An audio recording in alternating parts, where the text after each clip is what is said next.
Hello दोस्तों, welcome to my YouTube channel the इजुराइट।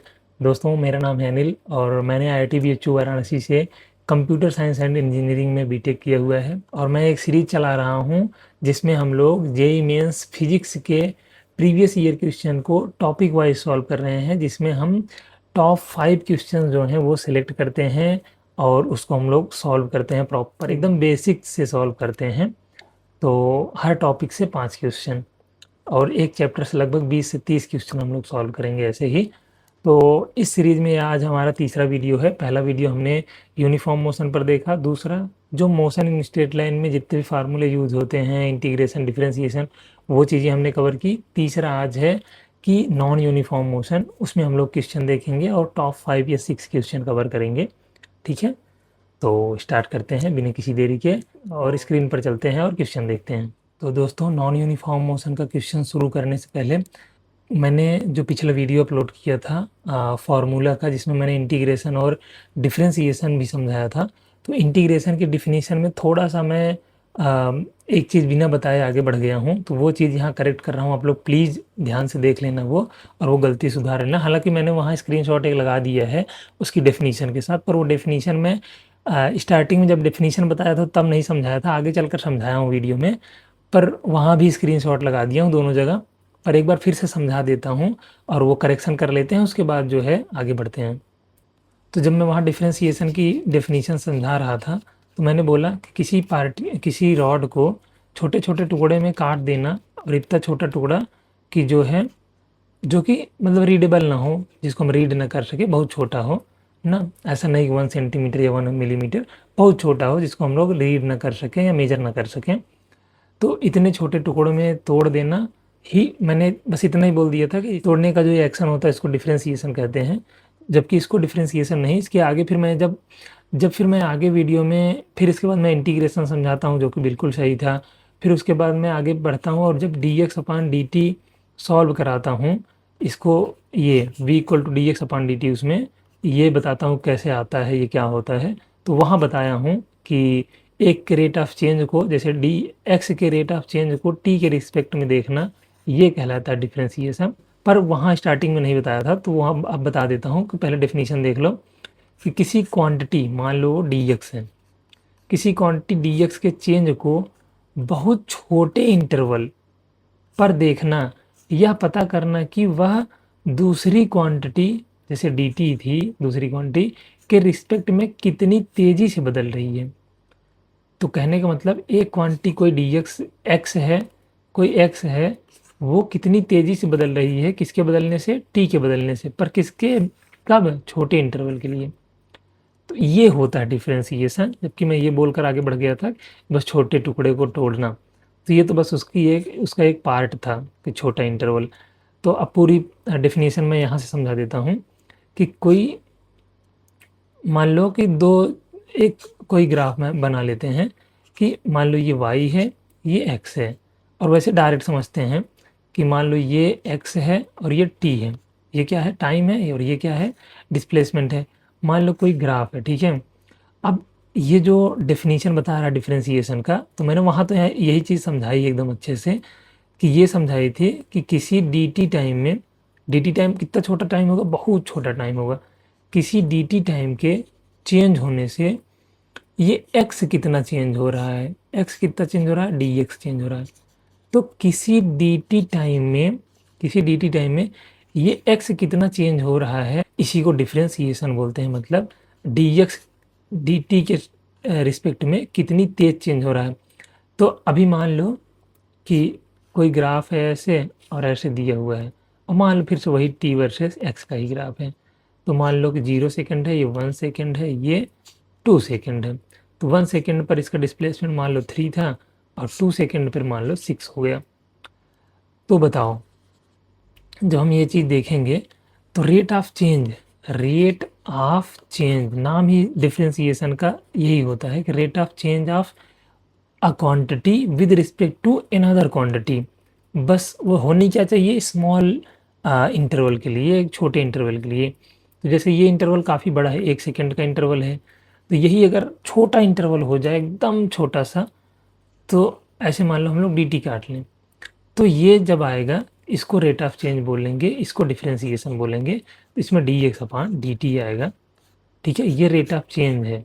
और rate of change of displacement with respect to time को क्या बोलते हैं? वेलोसिटी बोलते हैं। तो ये डिफरेंशिएशन से ही आता है। तो देखो, ये 1 सेकंड में जो है 3 पर था, और 2 सेकंड में जो है कहाँ पहुँच गया? 6 पर। मतलब 1 सेकंड में ये कितनी दूरी तय कर रहा है? 3 मीटर की दूरी तय कर रहा है। तो रेट ऑफ चेंज इसका क्या हो जाएगा कि अगर हम इस टाइम इंटरवल में एवरेज वेलोसिटी देखें, तो एवरेज वेलोसिटी क्या होगी कि टोटल डिस्प्लेसमेंट कितना हुआ और टोटल टाइम कितना लगा। तो बताओ, टोटल डिस्प्लेसमेंट कितना लगा होगा? 3 लगा। 6 - 3, पहले 6, यहाँ 6 था, यहाँ 3, तो 6 - 3 मतलब टोटल कितना होता है कि ये 3, और टोटल टाइम कितना लगा? 1, तो मतलब 3 मीटर पर सेकेंड से वो उसकी एवरेज वेलोसिटी निकली।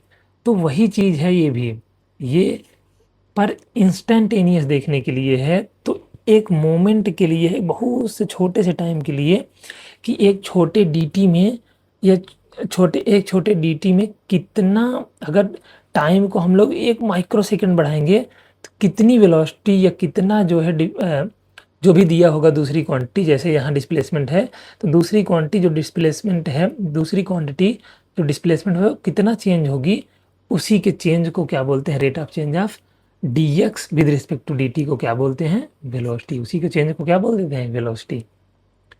अब ये रेट ऑफ चेंज किसी का भी हो सकता है। जैसे ये x था, ये y था, और ऐसा कोई ग्राफ था, तो हमने कहा कि इस पॉइंट पर इसका रेट ऑफ चेंज निकालो, तो ये क्या आ जाएगा? dy/dx ना। चूँकि ये मैथमेटिक्स के टर्म में है, वहाँ हम फिजिक्स के टर्म में देख रहे थे डिस्प्लेसमेंट और टाइम और वेलोसिटी, फिर वहाँ से आ गई डिस्प्लेसमेंट बटा टाइम को क्या बोलते हैं हम लोग? वेलोसिटी हो जाती है वो, जैसे हमने एवरेज वेलोसिटी देखी। और यहाँ ये dy/dx हो गया। इसको पढ़ेंगे कैसे कि y का डिफरेंशिएशन या y का चेंज, y कितने से चेंज हो रहा है विद रिस्पेक्ट टू किसके? x के। तो इट इज़ कॉल्ड डिफरेंशिएशन। तो ये चीज़ है डिफरेंशिएशन। वहाँ मैं क्या बोल दिया था स्टार्टिंग में? वहाँ ये बोल दिया था कि इसको तोड़ने को ही क्या बोल देते हैं? डिफरेंशिएशन। जबकि वो समझने के लिए काफ़ी अच्छी चीज़ है ये, कि हम डिफरेंशिएशन को बोलते हैं कि तोड़ना, और इंटीग्रेशन को बोल देते हैं जोड़ना। कई बार ये छोटे छोटे टुकड़ों को जोड़ेंगे फिर से वो रॉड बन जाएगी, तो इंटीग्रेशन का मतलब होता है जोड़ना। ये तो एकदम सही है, इसकी परिभाषा यही परफेक्ट है। पर डिफरेंशिएशन की परिभाषा इससे थोड़ा एक कदम आगे थी, जो कि मैं स्टार्टिंग में भूल गया था, पर आगे जाकर समझाया हूँ और स्क्रीनशॉट पर दोनों जगह लगा दिया हूँ। तो किसी भी को भी कोई दिक्कत हुई हो तो उसके लिए सॉरी, पर फिर से मैं एक्सप्लेन कर दिया प्रॉपर। ठीक है, तो शायद आपको समझ में आ गया होगा कि जो नीचे क्वांटिटी होती है, जो भी क्वांटिटी हो, इसके चेंज की वजह से दूसरी क्वांटिटी कैसे डिपेंड कर रही है या कैसे चेंज हो रही है, ये कहलाता है क्या? रेट ऑफ चेंज ना। और इसी को क्या बोलते हैं? डिफरेंशिएशन। तो ऐसे ही जब डिस्प्लेसमेंट के चेंज को टाइम के रिस्पेक्ट में देखते हैं, तो ये क्या कहलाती है? Instantaneous velocity. ऐसे ही जब rate of change of velocity देखते हैं विद रिस्पेक्ट टू टाइम, तो उसको क्या बोल देते हैं? बिल्कुल, एक्सेलरेशन। ठीक है, तो शायद आपको समझ में आ गया होगा, और डेफिनेशन भी काफ़ी ईजी है। तो हमने पहले वीडियो में देख लिया था ना, क्वेश्चन करने का हमारा तरीका 3 स्टेप में होगा। पहला हम ये देखेंगे कि क्वेश्चन में क्या पूछा है ना, या क्या निकालना है।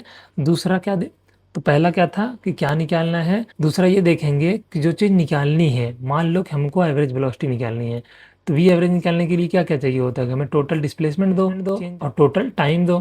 तो 2 चीज़ें दी होंगी। अब ये चीज़ दोनों चाहे डायरेक्ट दी हो चाहे इनडायरेक्ट दी हो, पर ये दी होंगी ज़रूर क्वेश्चन में, तभी निकलेगा। तो क्या निकालना है, और जो निकालना है उसके लिए जो चीज़ यूज होगी वो दी हुई है कि नहीं, और इनडायरेक्टली दी हुई है, तो उसको हम लोग निकालेंगे, फिर उसको वैल्यू पुट करेंगे dx/dt के रूप में। ये अगर एवरेज वेलोसिटी पूछा होगा तो क्वेश्चन आगे बढ़ाएंगे। और तीसरा ये है कि जब ये दोनों चीज़ें हमें मिल जाएंगी, तब हम क्वेश्चन सॉल्व करना शुरू करेंगे। किसके लिए? आंसर लाने के लिए। उसके पहले हम इसके लिए क्वेश्चन सॉल्व करेंगे। पहले dx/dt लाएंगे ना, कि dx कितना दिया हुआ है और t कितना दिया हुआ है। डायरेक्ट दिया हो तो डायरेक्ट हम सॉल्व करेंगे, तीसरे स्टेप में आ जाएंगे।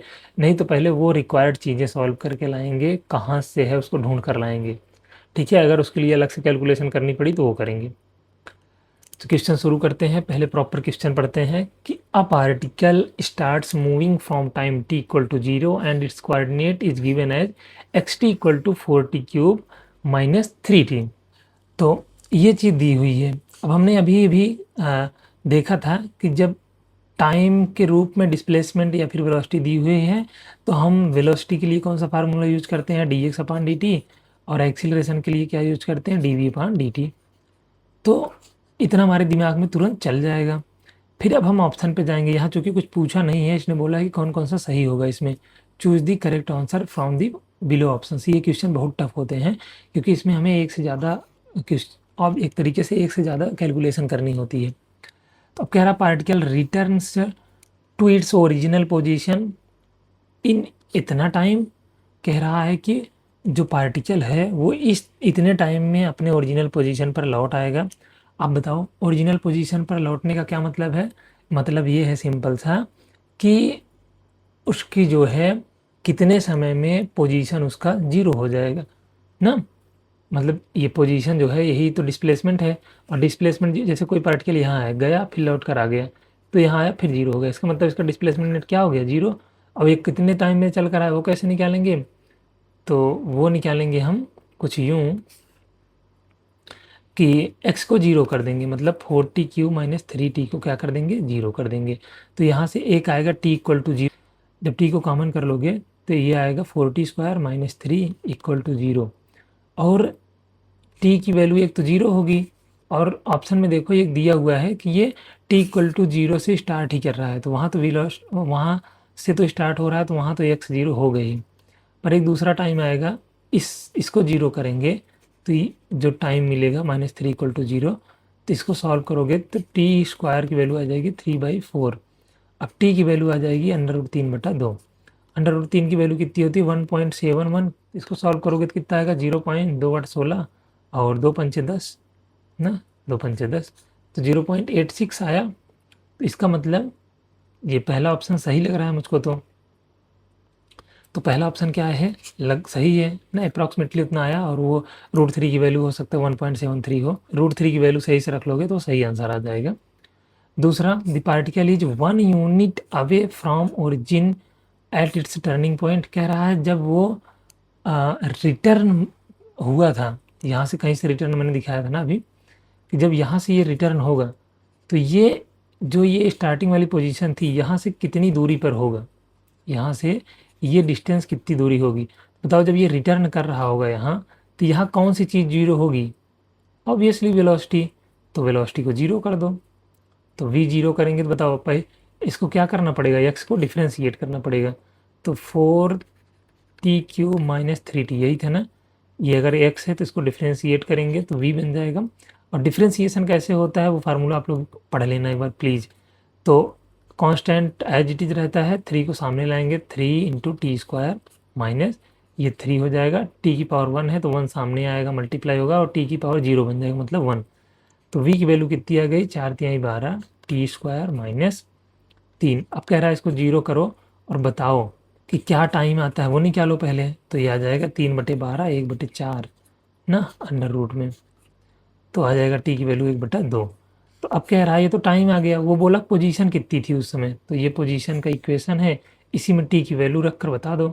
तो 4 × 1/8 हो जाएगा, क्योंकि 1/2 का होल क्यूब करोगे तो 8 हो जाएगा, 1/8 -3 × 1/2। देखना बताना कि 1/2 - 3/2 इसको सॉल्व करेंगे, तो मैंने समझाया था ना एलसीएम ले लेना, चूँकि दोनों सेम ही है, तो 1 - 3 हो जाएगा, -2/2 = -1। तो अब ये -1 हो चाहे +1 हो, पर मैग्नीट्यूड तो 1 ही है। तो इसने बोला था कि पार्टिकल इज 1 यूनिट, इसने ये नहीं बोला था कि लेफ्ट में राइट में या माइनस के साथ प्लस के साथ, तो ये भी सही हो गया। अब कह रहा है acceleration of the particle is non negative. तो बताओ ये जो हम लोग निकाले थे वेलोसिटी कितनी आई थी, 4t³ 4t² - 3t, इसको एक बार और डिफरेंशिएट करेंगे तो एक्सेलरेशन आ जाएगा, तो कितना हो जाएगा, ये 4×3 = 12 तो है ही, इंटू 2 हो जाएगा, तो 12×2 = 24t, और वो 3 का जीरो हो जाएगा ना, कांस्टेंट का डिफरेंशिएशन जीरो। तो एक्सेलरेशन इतना है, और वो क्या कह रहा था कि acceleration of the particle is non negative. Acceleration of the particle is non negative, तो ये बताओ नॉन निगेटिव है, हाँ सही है कि ये या तो t = 0 होगा, या तो t कुछ पॉजिटिव होगा, कुछ t निगेटिव थोड़ी ना होता है ना, टाइम कभी निगेटिव नहीं होता। तो 0 से स्टार्ट होगा आगे ही जाएगा, तो एक्सेलरेशन हमेशा पॉजिटिव रहेगा, मतलब नॉन निगेटिव। तो ये भी सही है। The particle is 0.5 unit away, गलत, particle never turns back as acceleration is non negative. Acceleration तो नॉन निगेटिव है पर वो टर्न बैक आ रहा है, ये कह रहा है कि नहीं आ रहा है, कभी आ रहा है। ये देखो ये आया ना, तो ए बी सी इसमें ऑप्शन सही है सेकंड वाला। बताओ ये क्वेश्चन इजी है टफ है? बहुत ईजी है मेरे हिसाब से ना। और मेरे हिसाब से मत चलो, आप लोग अपने हिसाब से चलो। अगर आपको टफ लग रहा हो फिर से 2x करके देख लेना, है ना। और बहुत ईजी क्वेश्चन है, पर ये फॉर्मेट जिस फॉर्मेट में इसने पूछा है ये बहुत टफ है, क्योंकि इसमें हर ऑप्शन सॉल्व करना पड़ता है, उसके बाद जाकर एक ऑप्शन सही होता है। तो ये काफ़ी टफ है। और देखो ये जैन 2026 का पूछा हुआ क्वेश्चन है। सेकेंड क्वेश्चन, ऑब्वियसली मुझे ग्राफ का क्वेश्चन करने में बहुत मज़ा आता है और आप लोग बहुत कंफ्यूज होते हो, ये भी मुझको पता है, इसीलिए मैं बार बार ग्राफ का क्वेश्चन दिखाता हूँ। The velocity v distance x graph is shown in figure, which graph represents acceleration a versus distance x variation. तो बताओ ये क्या दिया हुआ है, v वर्सेस x, और v क्या है, v है डिस्टेंस, और x क्या है, x है, सॉरी v है वेलोसिटी, x है डिस्टेंस, ठीक है। तो अब बताओ एक्सेलरेशन, तो एक्सेलरेशन का हम लोग दो फार्मूला जानते हैं, एक तो dv/dt जानते हैं, चूँकि यहाँ टी दिया नहीं है तो हमें दूसरा फार्मूला यूज करना पड़ेगा। अब मैं तुरंत बोल दूंगा कि आप मेरी पिछली वीडियो देखो, उसमें मैंने सारे फार्मूले कवर किए थे, या फिर आप रिवीजन करके आओ। तो उसमें हमने देखा था कि एक्सेलरेशन का एक और फार्मूला होता है, जब एक्स और वी दिया होता है तो ये फार्मूला लग जाता है, ठीक है। अब नीट वालों को थोड़ी दिक्कत आएगी जो मेथड में बताने जा रहा हूँ, पर आपको ज़रूरी है ये सॉल्व करना, और शायद आपको बताया भी गया होगा थोड़ा बहुत कि स्ट्रेट लाइन की इक्वेशन क्या होती है। तो स्ट्रेट लाइन की इक्वेशन जनरल इक्वेशन होती है y = mx + c, ना। तो कल मैं बार बार जब फार्मूले वाली क्लास बता रहा था तो उसमें इंटीग्रेशन डिफ्रेंसिएशन जब बता रहा था तो उसमें बार बार m आ रहा था, तो मैंने बोला था कि m को हिंदी में प्रवणता बोलते हैं, इंग्लिश में स्लोप बोलते हैं, तो ये स्लोप को रिप्रेजेंट करता है। तो अब बताओ ये इक्वेशन कैसी है, कि इस इक्वेशन का c जो है पॉजिटिव है और इसका स्लोप निगेटिव है। हमेशा किधर, पॉजिटिव की तरफ चला करो और देखो कि स्लोप घट रहा है बढ़ रहा है पॉजिटिव की तरफ जाने पर। तो स्लोप देखो घट रहा है ना, घट क्या है, ढलान है, ढलान मतलब घट रहा है वो। तो y = कुछ मान लेंगे -kx प्लस c को c ही रहने दो ना, ये c क्या है, ये c इसकी वैल्यू होगी। तो चलो c को c न रख के हम इसको v बोल देते हैं, या v0 ना। तो समझ में आएगा कहाँ ये वेलोसिटी है। और इसको ठीक है y = ये y नहीं बल्कि ये यहाँ y का काम क्या कर रहा है, v कर रहा है, तो v = -kx + v0। समझ गए ना, y की जगह क्या है यहाँ v, तो v = हम लोग क्या कर लिए -kx, ये सब मान रहे हैं हम लोग, k जो है मान लिए, और k यहाँ क्या होगा, एक पॉजिटिव इंटीजर होगा। क्यों, क्योंकि स्लोप निगेटिव है और माइनस साइन हमने दे दिया है, तो ये नंबर पॉजिटिव होना चाहिए, जैसे -3kx, 3 तो पॉजिटिव ही होगा ना हमेशा, प्लस v0, v0 किस चीज़ की वैल्यू है कि ये जहाँ कट कर रहा है, तो ये इक्वेशन बन जाती है। ये क्या बन गई, ये एक इक्वेशन बन जाती है स्ट्रेट लाइन की इक्वेशन। ये बहुत सिंपल है ना, हमको डे 1 में ये क्लास में बताया जाता है, चाहे नीट की क्लास हो चाहे जेई की, तो जेई में तो बताया ही जाता है। अब बताओ आपको परिभाषा, और मैंने क्या डिफिनेशन बताई डिफ्रेंसिएशन की, सॉरी एक्सेलरेशन की, v × dv/dx। तो v को एज इट इज रख दो -kx + v0 और इसका डिफ्रेंसिएशन कर दो। तो इसका डिफ्रेंसिएशन करोगे dv/dx का तो -k आएगा। अब -k को फिर से ओपन कर दो तो ये +k² x आ जाएगा -k × v0। तो ये आ गया एक्सेलरेशन। आप बताओ क्या ये भी एक स्ट्रेट लाइन है? हाँ ये भी एक स्ट्रेट लाइन है, क्यों, क्योंकि x⁴ है। तो a जो है वो कहाँ होगा, a होगा y एक्सिस में, मतलब ऊपर, और x इधर होगा। अब की बताओ स्लोप पॉजिटिव है निगेटिव, स्लोप तो पॉजिटिव है भैया, क्योंकि k को हमने पॉजिटिव लिया था, k² अपने आप ही पॉजिटिव होगा, और उसके सामने का साइन जो है x के वो भी पॉजिटिव आ चुका है, और ये c जो है ये निगेटिव है। तो अब इस बार कट जो है वो नीचे लगेगा और लाइन ऐसे जाएगी। तो ये जो ग्राफ है वो यहाँ कहीं कट कर रहा होगा और इसकी वैल्यू कितनी होगी, kv0 ना, ये c है, और ये k² क्या हो जाएगा, इसका स्लोप हो जाएगा m = k², और ये है इक्वेशन। तो ऐसा ग्राफ आपको कहीं दिख रहा है, दूसरे में दिख रहा है, दूसरा सही है। तो ये मेथड जो है अगर आपको आसानी से समझ में आ गया हो कि जनरल इक्वेशन आपको पता है स्ट्रेट लाइन की, तो आप बहुत आसानी से कर जाओगे। अगर आपको नहीं पता तो आपको ये चीज़ समझने में बहुत टफ लग सकता है, या फिर आप जो है, अब मैं एक हिट एंड ट्रायल से करने चल रहा हूँ। अब बताओ d v by d x क्या है, स्लोप है। स्लोप तो हमेशा इस ग्राफ का क्या है, निगेटिव। तो ए की वैल्यू जो है वो v इंटू कुछ निगेटिव नंबर आएगा। अब यहाँ देखो t इक्वल टू जीरो पर, t इक्वल टू जीरो पर v कितना है, v नॉट है और पॉजिटिव है, तो a की वैल्यू कितनी आ जाएगी, ये v नॉट बन जाएगा। तो v नॉट इंटू कुछ निगेटिव चीज़ आ जाएगी। ठीक है, निगेटिव क्या है, ये d v by d x, इसका स्लोप ये हमेशा निगेटिव है, देखो ना, स्लोप निगेटिव ही है। तो बताओ a t equal to zero पर कहाँ होगा, माइनस में होगा, और कितना, माइनस समथिंग वी नॉट। और देखो माइनस कहाँ कहाँ है, इसमें नहीं है, इसमें भी नहीं है, या तो इसमें है या तो इसमें है। अब हम चलते हैं आगे। अब हम लोगों को ये तय करना है कि स्लोप बढ़ रहा है कि घट रहा है। अगर बढ़ रहा होगा ए का तो ये आंसर होगा, अगर घट रहा होगा तो ये आंसर हो जाएगा। तो हम किसी और पॉइंट पर देख लेते हैं। तो मान लो किसी टी इक्वल टू टी पर, किसी एक्स इक्वल टू एक्स पर देख लिए, ठीक है। तो यहाँ बताओ, यहाँ भी v कुछ पॉजिटिव ही होगा, कुछ मान लो v1 हो गया। और क्या अभी भी इसका स्लोप जो है वो निगेटिव है, हाँ भाई ये निगेटिव है, मान लो कुछ k निगेटिव है ना, ये वो k नहीं है, k डैश मान लो, हाँ कुछ k है और k डैश पॉजिटिव नंबर है, ये निगेटिव चीज़ है, स्लोप निगेटिव ही है अभी। मान लो -3 है स्लोप, ईजी करने के लिए -3 है ना, यहाँ भी -3 ले लेना। तो बताओ अब v1 जो है वो पॉजिटिव दिख रहा है अपनी आंखों से, हाँ टी आगे बढ़ने पर वो पॉजिटिव ही लग रहा है। तो ये टोटल -3v1 जो है, ये जो है ये अपना एक्सीलरेशन हो गया। और पहले एक्सीलरेशन कितना था, पहले एक्सीलरेशन था 3v0, -3v0 था, और v0 की जो वैल्यू थी वो बड़ी थी, ये v0 बड़ा था और ये v1 छोटा है। तो अब प्लस में अगर v0 की वैल्यू मान लो 10 थी और इसकी वैल्यू मान लो 5 है v1 की, तो ये -30 आ जाएगा t इक्वल टू जीरो पर। और t इक्वल टू टी पर ये कितना आ जाएगा, -3 × 5 = 15। ठीक है, तो बताओ -3 बड़ा -15, तो -15 जो है वो आया। तो एक देख रहे हो, जैसे जैसे हम यक्स आगे बढ़ रहे हैं तो वैल्यू एक ही बढ़ रही है, वैल्यू एक ही बढ़ किस में रही है, 2 में। तो आप एक तो ऐसे सॉल्व कर सकते हो, अदरवाइज आपको सिस्टमेटिक ढंग से करना है तो ये इक्वेशन की फार्मूला से कर सकते हो। तीसरा question, the distance x versus time t graph is shown below. अच्छा, अभी ऊपर के 2 क्वेश्चन में हमने वो नहीं देखा कि गिवन क्या क्या है, क्या पूछा है, ये चीज़ हम लोग नहीं देख रहे थे, क्योंकि शायद रिक्वायरमेंट ही ऐसी आ गई।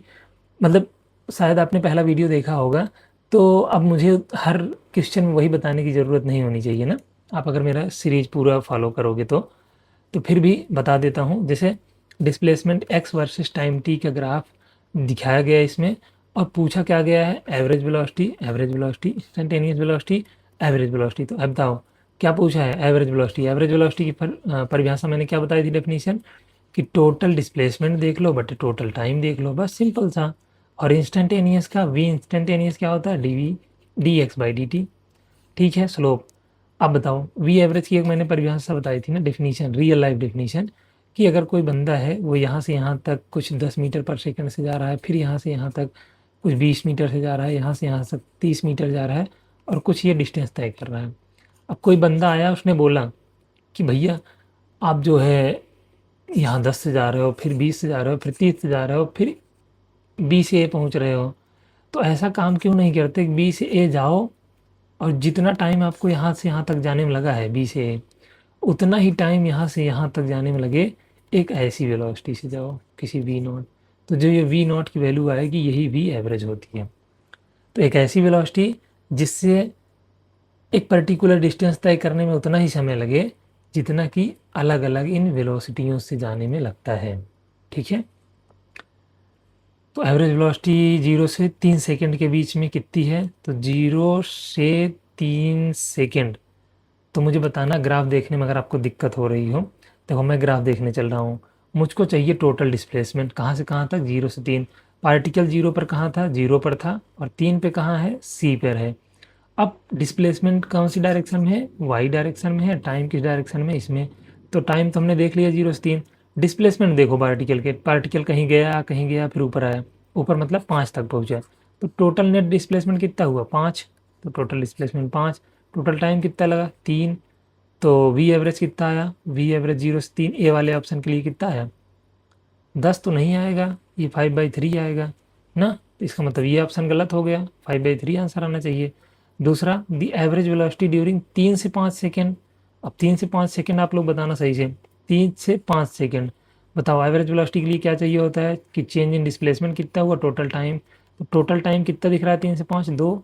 Change in displacement, change in displacement कुछ दिख रहा है क्या? ये पहले भी 5 पर था, सी पर भी और डी पर भी 5 पर ही है, तो टोटल डिस्प्लेसमेंट नेट 0 है, इसका आंसर 0 है। तो ये वाला तो सही है।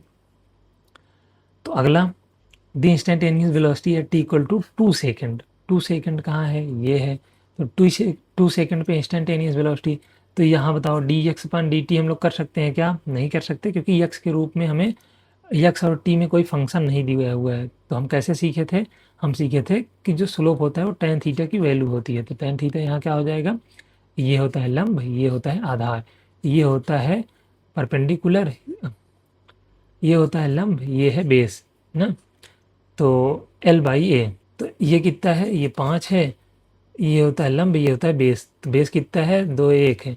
तो tan थीटा की वैल्यू कितनी हो जाएगी? 5/1 मतलब 5। और यही क्या हो जाएगा हमारा?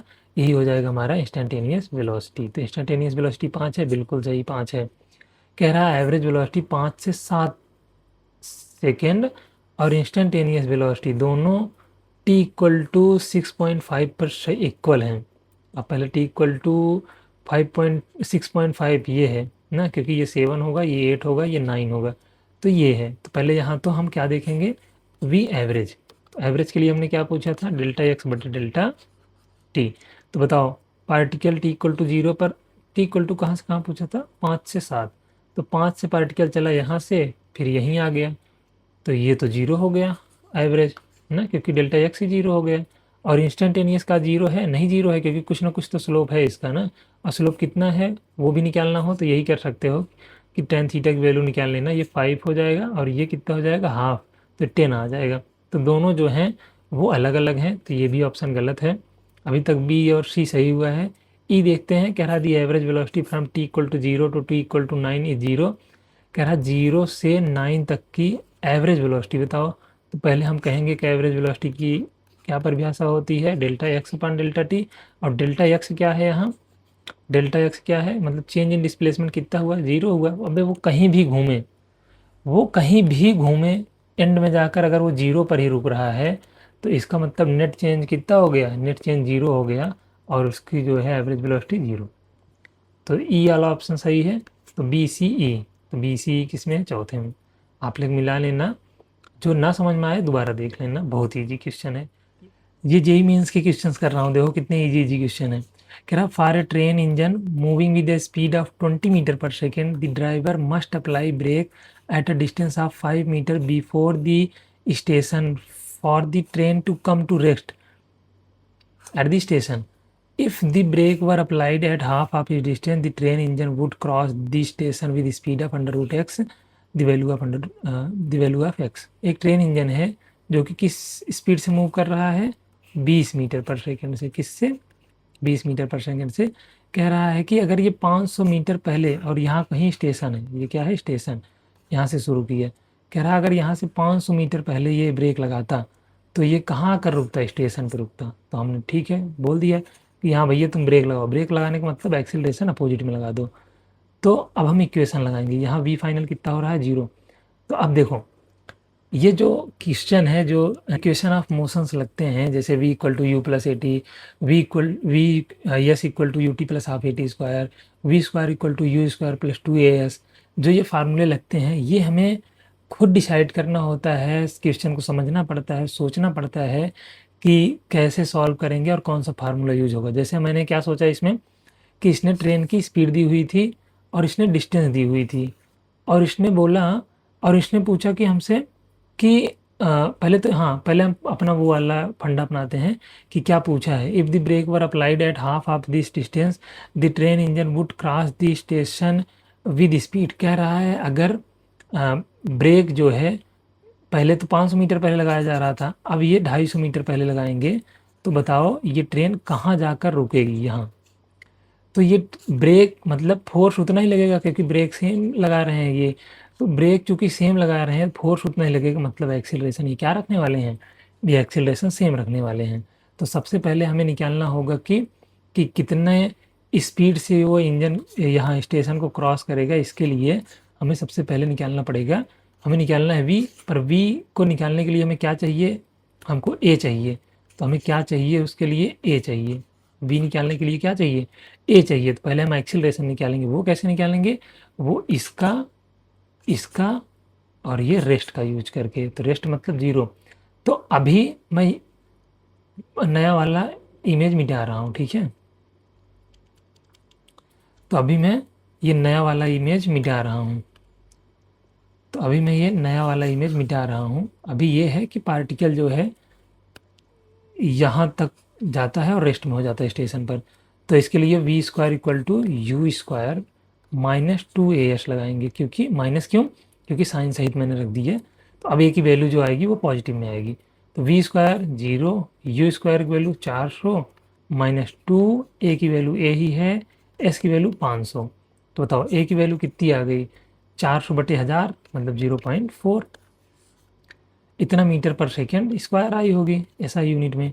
अब पता चल गया हमें ब्रेक जब लग रहा है तो कितना एक्सेलरेशन दे रहा है। अब सेम यही, अब वो कह रहा है कि अब ब्रेक यहाँ नहीं अप्लाई कर रहा है, ब्रेक यहाँ अप्लाई कर रहा है। तो फिर से एक नया चित्र बनाएंगे जिसमें ये 20 मीटर पर सेकेंड, जिसमें ये 20 मीटर पर सेकेंड से चल रहा है। और अब बीच में स्टेशन आएगा और ये स्टेशन से कितनी स्पीड से निकलेगा वो हमको बताना है। और यहाँ कितना स्पीड है इसका, ये, और डिस्टेंस आधा मतलब 250 मीटर। देखो उसमें दिया हुआ है हाफ इस डिस्टेंस ना। If the brake were applied at half of this distance, पहले 500 थी उसके हाफ पर अब लगाया जा रहा है। अब ए लगना शुरू हुआ यहाँ से। तो फिर से वही v square equal to u square minus 2AS। V square को वी स्क्वायर रखेंगे, यू स्क्वायर को 400 करेंगे माइनस 2, 0.4 इंटू एस। बताओ सॉल्व कर लोगे तो ये आ जाएगा 200। वी की वैल्यू क्या आ जाएगी, √200। तो चूंकि ये जेई मेंस का क्वेश्चन है तो यहाँ √x दिया था, तो x की वैल्यू कितनी आ जाएगी, 200। इंटीजर टाइप का क्वेश्चन था, ठीक है। इजी था ये भी या टफ था, बताना कमेंट करके आप लोग। 5वां question, a particle is moving in a particle is moving in one dimension along x-axis under the action of a force, variable force. ठीक है, इसका मतलब एक्शन जो है, जो एक्सेलरेशन है वो वेरिएबल होगा, टी के फॉर्म में होगा। Its initial position was 16 metre right of the origin. इसका मतलब चित्र बनाते चले साथ में, इसका मतलब ये यहाँ है 16 मीटर और ये ओरिजिन है, ठीक है। और ये यहाँ से 16 मीटर है, ये एक्स एक्सिस है। यहाँ तक समझ गए।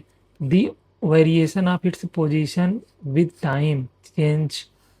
अच्छा, पोजीशन दिया हुआ है एक्स की टी के फॉर्म में, मतलब एक्स की वैल्यू। और कह रहा है the velocity of the particle when it's acceleration become 0। तो आपको पता चल गया क्या पूछा है, वेलोसिटी पूछ रहा है, लेकिन कंडीशन दिया हुआ है कब, जब इसका एक्सेलरेशन 0 हो। तो बताइए वेलोसिटी कैसे निकालेंगे, तो dx/dt करेंगे। स्टेप बाय स्टेप करते चल रहे हैं। -9t² प्लस 18 दूना 36t प्लस 16। तो बताओ एक्सेलरेशन, एक बार और इसको डिफ्रेंशिएट कर दो, dv/dt कर दो, कितना आ जाएगा, -18t प्लस 36। कह रहा है एक्सेलरेशन 0 है तो इसको 0 कर देंगे। तो t की वैल्यू यहाँ से 2 आ जाएगी, t की वैल्यू 2 यहाँ पुट कर दो v में, तो यहाँ से v मिल जाएगा। v की वैल्यू कितना है, -9 इंटू 2 दूना 4 प्लस 36 दूना 72 प्लस 16। अब इसको आप सॉल्व कर लो, ये 36 आ जाएगा ना। तो -36 और प्लस 72, अगर इसको ऐड करोगे तो ये 36 आ जाएगा प्लस 16। तो ये टोटल आ जाएगा 52। तो v की जो वैल्यू आएगी वो 52 आएगी। समझ में आ गया। तो इसका आंसर कितना आएगा, 52।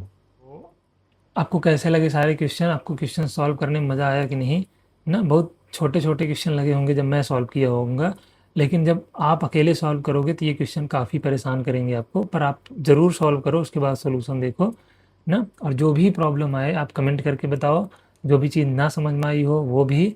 और प्लीज़ वो ध्यान दे लेना थोड़ा डिफ्रेंसीसन वाले पार्ट का ना वो। ठीक है, आप लोग सारे क्वेश्चन अच्छे से अटेम्प्ट किया करो, और पहले खुद अटेम्प्ट कर लिया करो, फिर सॉल्यूशन देखा करो अगर आपको समझ में आता है। अगर नहीं आता तो स्टेप बाय स्टेप देखो मैं कैसे सॉल्व कर रहा हूँ, ठीक है।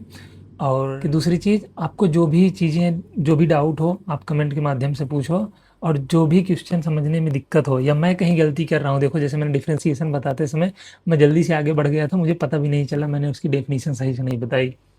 ठीक है, तो जो भी अगर मुझसे कोई डाउट हो तो आप कमेंट कर दिया करो, क्योंकि उससे बाकी बच्चों को हेल्प मिलती है ना, क्योंकि बाकी बच्चे कमेंट पढ़ते हैं कि सारी चीज़ें सही हैं कि नहीं, क्योंकि ऑनलाइन में हम लोग अकेले बैठकर पढ़ाते हैं, इसमें कोई होता नहीं है।